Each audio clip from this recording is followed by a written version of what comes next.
Friends જય માતાજી। આજે હું બનાવીશ ગળ્યા આંબળા। જો મેં આંબળાને છે ને 24 કલાક ફ્રીઝરમાં રાખ્યા હતા।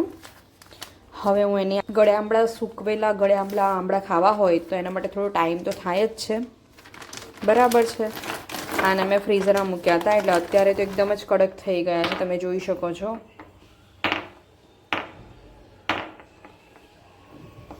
બરાબર છે। આને મેં ધોઈ દીધા હતા પહેલાં અને પછી મેં ઝીપલોક ફ્રીઝરમાં છે ને એમાં મૂકી દીધા હતા, ઝીપલોક બેગમાં મૂકી દીધા અને પછી એને 24 કલાક રાખ્યા ફ્રીઝરમાં। ઓકે, એટલે એકદમ। હવે ફ્રેન્ડ્સ, આ જે આંબળાની ઉપરની છાલ છે એ તમે ચપ્પાથી આમ કરીને થોડી થોડી કાઢી દેવાની। જે બરફમાંથી તમે કાઢ્યા હોય ને ફ્રીઝરમાંથી એ વખતે જ કરી દેવાની। અને પછી આ બધાને છાલ આવી રીતે કાઢી દીધી છે। હવે આને ઇડલીનું સ્ટેન્ડ છે જે મેં ગરમ કરીને મૂક્યું છે એમાં મૂકી દઈશું આપણે।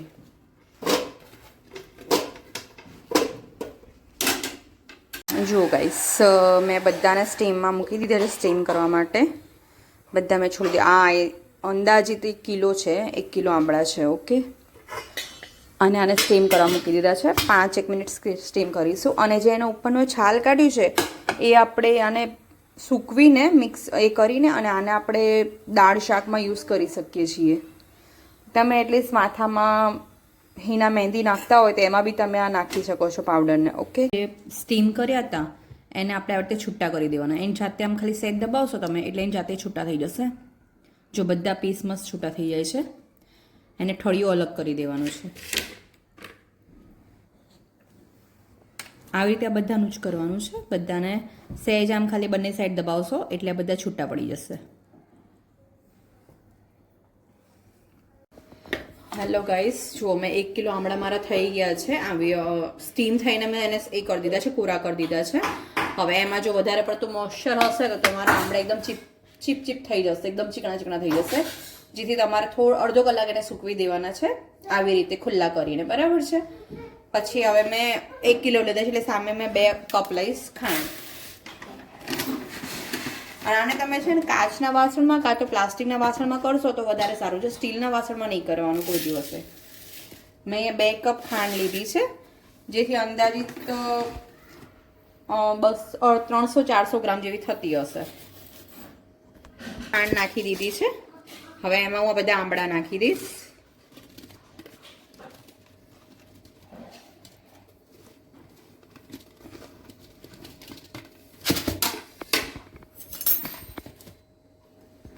આ નહીં કરવાનું।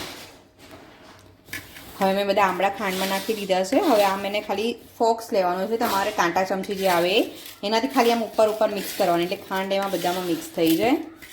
હવે આને ઓવરનાઇટ એટલે તમે 24 કલાક ખાંડમાં રાખવાનું છે। અને તમારે એનું જોવું હોય તો એકદમ આંબળા છે એકદમ ટ્રાન્સપરન્ટ થઈ જશે। જે પેંઠા કેવા હોય છે, પેંઠા જે હોય છે ને પેંઠામાં કેવું એકદમ થઈ જાય છે એવી રીતે આમાં બી એવા થઈ જશે। એટલે આંબળા તમે આમ હાથમાં લેશો ને તો એકદમ ટ્રાન્સપરન્ટ થશે ને ત્યાં સુધી આને ખાંડમાં ડીપ રાખવાના છે। એકદમ પરફેક્ટ જે ઢક્કન હોય ઢાંકણું ઢાંકવા માટેનું એ ઢાંકીને આને મૂકી દેવાનું છે।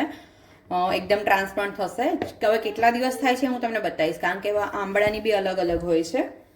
1 દિવસમાં ખાંડમાં એકદમ એ થઈ જાય, ડીપ થઈ જાય તો આપણે એ રીતે કરીશું, પછી એને સૂકવવાના છે, ઓકે। હું તમને આગળ રેસીપી બતાવીશ। જુઓ ફ્રેન્ડ્સ, આજે આપણે 3જો દિવસ છે। 3જા દિવસે આપણા આંબળા એકદમ મસ્ત ચાસણી છૂટી થઈ ગઈ છે અને આપણા આંબળા રેડી છે। હવે એને આપણે પ્લાસ્ટિક પર સૂકવી દેવાના છે।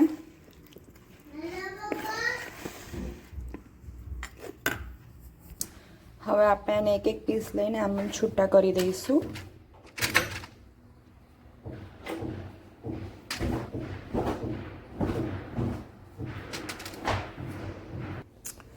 તમે જોઈ શકો છો ફ્રેન્ડ, એકદમ મસ્ત અંદર આપણે સૂકવી દીધા છે। હવે આને તડકે સૂકવી દેવાના છે। અને આનો જે આંબળાનો જે ચાસણીવાળો જ્યુસ વધ્યો છે એ આપણે બોટલમાં ભરીને મૂકી દેવાનું। એને આપણે આંબળા જ્યુસ તરીકે પાણી નાખીને બી પી શકીએ છીએ, મસ્ત થઈ જાય છે ટેસ્ટમાં। જોઈ શકો છો ફ્રેન્ડ, જે આંબળામાંથી જે આપણે ચાસણીવાળો ભાગ વધ્યો હતો એ આપણે એક બોટલમાં ભરી દીધો છે। હવે આપણે આમાં આંબળા જ્યુસ તરીકે બનાવીને બી પી શકીએ છીએ। જેમ આપણે લીંબુ શરબત પીએ એમાં આંબળા શરબત પીવાનો છે।